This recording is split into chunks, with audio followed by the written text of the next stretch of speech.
اسلام آباد میں وزیر اعظم میاں شہباز شریف خطے کی موجودہ صورتحال کے بارے میں اجلاس کو بریفنگ دے رہے ہیں۔ وزیر اعظم نے خطے میں بدلتی ہوئی سیکیورٹی اور سیاسی صورتحال پر اعلیٰ سطحی اجلاس کی صدارت کی ہے۔ اجلاس میں عسکری اور سول قیادت، انٹیلیجنس اداروں کے نمائندے اور متعلقہ وزراء شریک ہوئے ہیں۔ وزیر اعظم کو موجودہ علاقائی کشیدگی حالات اور عالمی سطح پر ہونے والی پیش رفت پر بریفنگ دی گئی۔ خطاب کرتے ہوئے وزیر اعظم نے کہا کہ پاکستان خطے میں امن اور استحکام کا خواہاں ہے اور کسی بھی جارحیت کا بھرپور جواب دینے کی صلاحیت رکھتا ہے۔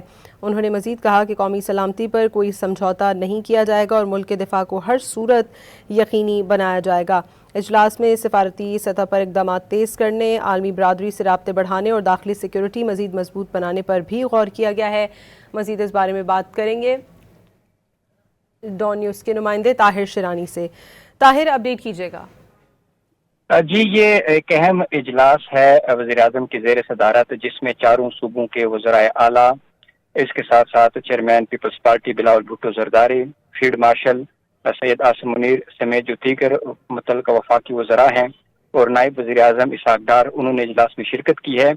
اور اس اجلاس کے حوالے سے جو ابتدائی تفصیلات آئی ہیں سامنے، اس میں وفاقی حکومت نے صوبوں سے یہ درخواست کی ہے کہ کیونکہ خطے کی جو کشیدہ صورتحال ہے، اس تناظر میں وفاقی حکومت نے جو کفایت شعاری کے اقدامات کیے ہیں، صوبوں نے اس کی حمایت کی۔ اس کے ساتھ ساتھ حکومت کی جانب سے جو توانائی بچت کے اقدامات کیے جا رہے ہیں، اس کو بھی رکھا جائے گا۔ اور صوبوں سے وفاقی حکومت نے مدد مانگی ہے کہ آنے والے دنوں میں، کیونکہ اب تک پیٹرول اور ڈیزل کی جو قیمتیں ہیں، وفاقی حکومت نے 129 ارب روپے کی سبسڈی دے کر مکمل جو بوجھ ہے وہ خود اٹھایا ہے اور قیمتیں نہیں بڑھائیں۔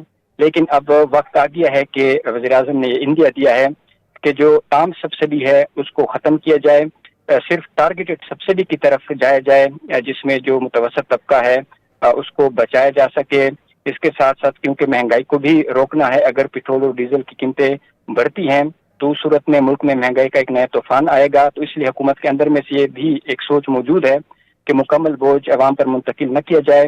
اگر ٹارگیٹڈ سبسڈی بھی دی جائے تو اس صورت میں جو ٹرانسپورٹ ہے اس کو بچایا جائے۔ ہارویسٹنگ کا سیزن بھی شروع ہے تو اس صورت میں وہ بھی بچایا جائے، اس کو بھی۔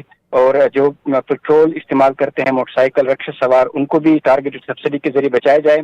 تو اس حوالے سے مختلف جو تجاویز ہے اس پر غور کیا گیا ہے، اور وفاقی حکومت نے صوبوں سے بھی درخواست کی ہے کہ جو غیر ضروری ترقیاتی بجٹ ہے اس پر کٹوتی کی جائے یا ان منصوبوں کو مؤخر کیا جائے، تاکہ جو فنڈز ہیں وفاقی حکومت جو پیٹرول اور ڈیزل کی سبسڈی ہے اس کو برقرار رکھنے میں اس کو مدد مل سکے۔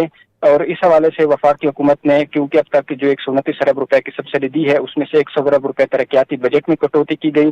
اس کے ساتھ ساتھ مختلف جو بجٹ اقدامات کیے حکومت نے، اس میں سے کٹوتی کر کر اب تک وفاقی حکومت یہ سپورٹ فراہم کر رہی ہے۔ لیکن کیونکہ حکومت کے پاس مالی گنجائش محدود ہے اور IMF کے ساتھ بھی حکومت کی بات چیت چل رہی ہے تاکہ جو حکومت لیوی پیٹرول پر وصول کر رہی ہے 105 روپے 37 پیسے، اگر اس کو کم کیا جائے تو وفاقی حکومت جو پیٹرول میں اضافہ ہے اس حد تک اس کو روک سکتی ہے۔ لیکن کیونکہ حکومت کو پھر بجٹ خسارہ اور جو باقی معاشی مشکلات ہیں اس کا سامنا کرنا پڑ سکتا ہے، تو اس لیے وفاقی حکومت یہ سوچ رہی ہے کہ صرف ٹارگیٹڈ سبسڈی دی جائے۔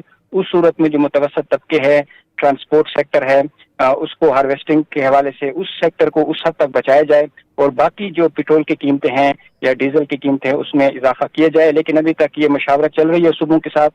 وفاقی حکومت اگر صوبے وفاقی حکومت کے ساتھ مکمل تعاون کرتے ہیں اور صوبے اپنا اپنا حصہ ڈالتے ہیں جتنا وفاقی حکومت مانگ رہی ہے، تو آنے والے دنوں میں بھی کچھ ریلیف جو پیٹرول اور ڈیزل کی قیمتوں میں مل سکتا ہے۔ لیکن اس حوالے سے جو مشاورت ہے اس کے بعد ہی وفاقی حکومت جو حتمی فیصلہ ہے وہ کرے گی۔ ٹھیک ہے طاہر، وزیر اعظم کو مزید کے ناہم امور پر بریفنگ دی گئی ہے، اور کیا کسی فوری خطرے یا ہنگامی صورتحال کی نشاندہی بھی کی گئی ہے؟